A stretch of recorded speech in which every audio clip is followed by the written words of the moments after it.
अस्सलाम वालेकुम फ्रेंड्स। आज की इस वीडियो में हम 9th क्लास की फिजिक्स की जो न्यू बुक आई है उसके चैप्टर नंबर 2 में से वेलोसिटी वाला टॉपिक सीखेंगे। तो वेलोसिटी वाले टॉपिक को सीखने से पहले आप लोगों को डिस्टेंस और डिस्प्लेसमेंट में फर्क का पता होना चाहिए। अगर आप लोगों को डिस्टेंस एंड डिस्प्लेसमेंट के बारे में सीखना है तो आप लोग डिस्क्रिप्शन में मौजूद लिंक पर क्लिक करेंगे और वहां से आप लोग एक डिटेल्ड वीडियो इसी चैनल की देख सकते हैं। तो चलिए हम ना थोड़ा सा ऑडियो लेते हैं।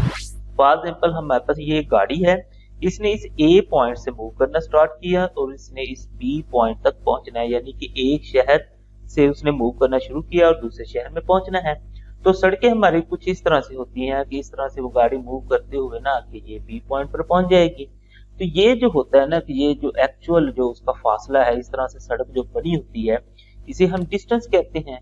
लेकिन ए पॉइंट से बी पॉइंट तक बिल्कुल एक सीधी लाइन खींची जाए तो वो जितना फासला बनेगा उसे हम ना डिस्प्लेसमेंट कहेंगे, यानी कि जो शॉर्टेस्ट डिस्टेंस होगा वो हमारे पास डिस्प्लेसमेंट होता है। अब हम ना इसकी डेफिनेशन की तरफ आते हैं, फिर आप लोगों को पता चल जाएगा कि ये मैंने डिस्टेंस और डिस्प्लेसमेंट का फर्क क्यों बताया है। तो अगर हम वेलोसिटी की डेफिनेशन देखें तो उसके मुताबिक the net displacement of a body in unit time is called velocity. यानी कि ये जो कार है इसमें हमने ना कि डिस्टेंस नहीं बताना, हमने बताना है कि ए से लेकर बी तक वो सीधी लाइन में अगर मूव करे तो वो जितना फासला तय करेगी, यानी कि कम से कम फासला जिसे हम डिस्प्लेसमेंट का नाम देते हैं, वो तय करेगी और कितने टाइम में तय करेगी उसे हम ना कि वेलोसिटी कह देते हैं। तो फिर हमारे पास वेलोसिटी का जो फार्मूला है वो निकलेगा डिस्प्लेसमेंट ओवर टाइम। तो डिस्प्लेसमेंट ओवर टाइम इसका फार्मूला है और v हमारे पास ना is equal to D over T. v हमने वेलोसिटी के लिए यूज कर दिया और डिस्प्लेसमेंट के लिए d और ये जो टाइम है इसके लिए t। तो ये हमारे पास ना इसकी मैथमेटिकल फॉर्म बन जाएगी। अब इस मैथमेटिकल फॉर्म में अगर आप लोग देखें तो v को मैंने बोल्ड किया हुआ है और d को भी बोल्ड किया हुआ है। टाइम जो है ना कि ये बोल्ड नहीं है, उसकी वजह ये है जो v यानी कि वेलोसिटी है ये भी हमारे पास एक वेक्टर क्वांटिटी है और d इसका जो डिस्प्लेसमेंट है ये भी एक वेक्टर क्वांटिटी है। और वेक्टर क्वांटिटी को जाहिर करने के लिए हम बोल्ड फेस लेटर्स का इस्तेमाल कर सकते हैं।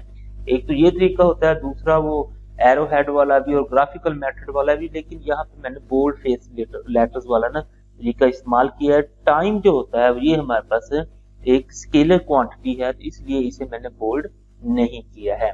तो अब नेक्स्ट अगर हम देखें तो हमारे पास एवरेज वेलोसिटी क्या होगी। तो एवरेज वेलोसिटी में ये है कि जैसे ये गाड़ी अगर मूव कर रही है तो इसने ना कि हर वक्त एक जैसी स्पीड से तो मूव नहीं करना है, यानी कि वो एक जैसा फासला हर टाइम के छोटे छोटे वक्तों के साथ मूव नहीं करेगी तय। उसके लिए क्या होगा कि हम ना कि टोटल डिस्प्लेसमेंट को काउंट करेंगे और टोटल जितना टाइम उसने लगाया होगा उस डिस्प्लेसमेंट को कवर करने के लिए उस पर डिवाइड कर देंगे तो हमारे पास एक वैल्यू आएगी जिसे हम ना उसकी एवरेज वेलोसिटी कह देंगे। अब नेक्स्ट हम चलते हैं कि जो वेलोसिटी है कि इसका ना यूनिट क्या होता है। तो वेलोसिटी का ये मैंने फार्मूला लिख लिया, डिस्प्लेसमेंट ओवर टाइम। जो डिस्प्लेसमेंट है इसको हम ना कि मीटर में मेजर करते हैं और टाइम को सेकंड में, तो हम ना इसे लिख लेते हैं मीटर और सेकंड। अब नेक्स्ट इसको ना कि हम ऐसे यूनिट जो हम बनाते होते हैं, मीटर को m से जाहिर करते हैं और सेकंड को s से। क्योंकि ये सेकंड को उठा के हम ना कि नीचे से ऊपर लेके गए हैं तो ये इधर प्लस था तो ऊपर जाके ये माइनस हो गया, तो ये हमारे पास इसका यूनिट बना वो मीटर पर सेकंड बन गया। बिल्कुल इसी तरह से ये हमारे पास किलोमीटर में भी मेजर होता है तो इसका फिर हमारे पास फार्मूला बन जाएगा किलोमीटर, और किलोमीटर के हिसाब से अगर हमने मेजर करना है फिर आवर्स में करेंगे तो किलोमीटर पर आवर। और जैसा कि मैंने आप लोगों को पीछे ही बताया था ये एक वेक्टर क्वांटिटी है। उसकी वजह ये है कि जो वेक्टर हमारे पास क्वांटिटी होती है उसको डिस्क्राइब करने के लिए मैग्नीट्यूड के साथ साथ हमें डायरेक्शन की भी जरूरत पड़ती है। तो वेलोसिटी को मेजर करने के लिए मैग्नीट्यूड और डायरेक्शन दोनों की जरूरत पड़ेगी, इसलिए ये हमारे पास एक वेक्टर क्वांटिटी है। अब नेक्स्ट आती है बात हमारे पास यूनिफॉर्म वेलोसिटी। तो यूनिफॉर्म वेलोसिटी जैसे फॉर एग्जांपल ये गाड़ी मूव कर रही है और ये स्पीडोमीटर हमें ना दिखाई दे रहा है। तो यूनिफॉर्म वेलोसिटी ये होगी उसकी पहले डेफिनेशन देखते हैं। If the speed and direction of a moving body does not change, its velocity is uniform. वो ये कह रहा है कि ये गाड़ी मूव कर रही है, इसकी स्पीड जो स्पीडोमीटर पे फॉर एग्जांपल ये जो हमारे पास है 80 चलें लगा लेते हैं हम ना कि तकरीबन 90 शो करवा रहा है। वो कहता है कि अगर इसकी स्पीड जो है वो 90 किलोमीटर पर आवर ही रहे और उसकी डायरेक्शन यानी कि वो जिस तरफ मूव कर रहा है, मशरक की तरफ मूव कर रही है गाड़ी तो मशरक की तरफ ही चलती रहे, मगरब की तरफ मूव कर रही है तो मगरब की तरफ या किसी और डायरेक्शन में मूव कर रही है, ना तो उसकी स्पीड स्पीडोमीटर पे चेंज हो और ना ही गाड़ी की डायरेक्शन चेंज हो। तो ये इस तरह की जो उसकी वेलोसिटी होगी उसे हम ना कि यूनिफॉर्म वेलोसिटी कहेंगे। अब नेक्स्ट आता है हमारे पास नॉन यूनिफॉर्म वेलोसिटी। अब अगर नॉन यूनिफॉर्म वेलोसिटी की हम डेफिनेशन देखें, वो कहते हैं इफ द स्पीड और डायरेक्शन और both of them of a moving body change, इस वेलोसिटी इज वेरिएबल और यूनिफॉर्म वेलोसिटी।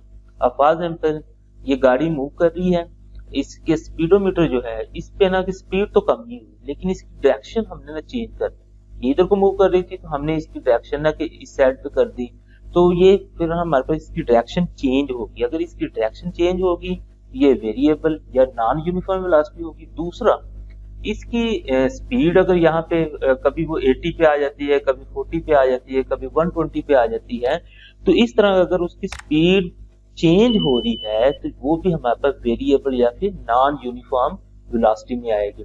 तो कई दफा इस तरह होता है कि गाड़ी सीधी मूव कर रही थी लेकिन आपने उसको ना कि टर्न करवाना है, तो उसमें क्या करेंगे आप उसकी डायरेक्शन चेंज करेंगे। डायरेक्शन जैसे चेंज करेंगे तो आपको उसकी स्पीड भी स्लो करनी पड़ेगी, उसकी फिर ना कि डायरेक्शन भी चेंज होगी और उसकी स्पीड भी चेंज होगी, यानी कि दोनों चीजें ही चेंज होगी। इस तरह की केस में भी हमारे पास वेरिएबल या नॉन यूनिफॉर्म वेलोसिटी ही होगी। तो इससे हमें पता चला कि जो हमारे पास नॉन यूनिफॉर्म वेलोसिटी है इसमें चाहे स्पीड चेंज हो जाए अकेली, चाहे डायरेक्शन अकेली चेंज हो जाए या फिर ये दोनों ही चेंज हो जाए, तो उस तरह की जो हमारे पास उसकी वेलोसिटी होगी वो नॉन यूनिफॉर्म वेलोसिटी होगी। दोस्तों उम्मीद है आपको आज की ये वीडियो अच्छी लगी होगी।